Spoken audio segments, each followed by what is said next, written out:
పట్టించుకోవట్లేదని చూడాలి sir. Right. Next అండి, ప్రారంభమైన H1B రిజిస్ట్రేషన్లు వీసా కావాలంటే $1,00,000. అంటే యాక్చువల్గా ఇది ఒక 3 months బ్యాకే దీన్ని ప్రకటించడం జరిగింది. ఇప్పుడు H1B రిజిస్ట్రేషన్ కావాలంటే అది కూడా చాలా తక్కువ మందికి ఇస్తామని చెప్తున్నారు. దాని స్క్రూటినీస్ కూడా చాలా టైట్ చేసినట్లున్నారు. అదేవిధంగా $1,00,000 కడితేనే అది కూడా ప్రొవిజన్ వస్తుంది. బట్ ఇండియా నుంచి అమెరికాకి వెళ్ళేటువంటి వాళ్ళ సంఖ్య తగ్గేటువంటి అవకాశం ఉంటుంది. అంటే వారు కావాలనే ఇప్పటికే ఎక్కువ మంది వస్తున్నారన్న ఉద్దేశంతో టైట్ చేశారా ఏదనేటువంటిది ఇక చర్చ జరగాలి. సూర్య జాయిన్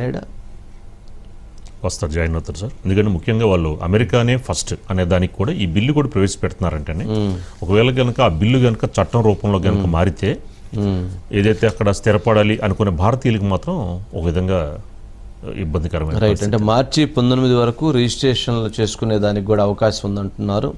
అదేవిధంగా రిజిస్ట్రేషన్ ఫీజు $10 నుంచి $215 మాకి పెంచడం జరిగింది. అంటే మార్చి 19 లోపు మాత్రమే ఎవరైనా H1B కావాలనుకునేటువంటి వాళ్ళు దీనికి అప్లై చేసుకోవాలి. హై స్కిల్డ్ ఉద్యోగులు ఎంపికైన అభ్యర్థులు అదనంగా $1,00,000 92 లక్షల రూపాయల ఫీజు అంటే సుమారుగా ₹1,00,00,000 కట్టి వెళ్లాల్సినటువంటి పరిస్థితి ఉంటుంది. బట్ అయినా కానీ ఇప్పుడు ఇండియా చాలా రిచ్, అంటే ప్రభుత్వాల దగ్గర డబ్బులు లేవు కానీ ఉండాల్సినటువంటి కొంతమంది దగ్గర డబ్బులు బాగానే ఉన్నాయి కాబట్టి వాళ్ళు కట్టి వెళ్ళేదానికి కూడా వెనకాడేటువంటి పరిస్థితి అయితే కనపడరేమో అని అనిపిస్తుంది. బట్ అంటే అక్కడ ఉన్న ఇది కూడా రాండమ్ లాటరీ విధానం స్థానంలో వెయిటేజ్ విధానం తీసుకుంటారని చెప్తున్నారు.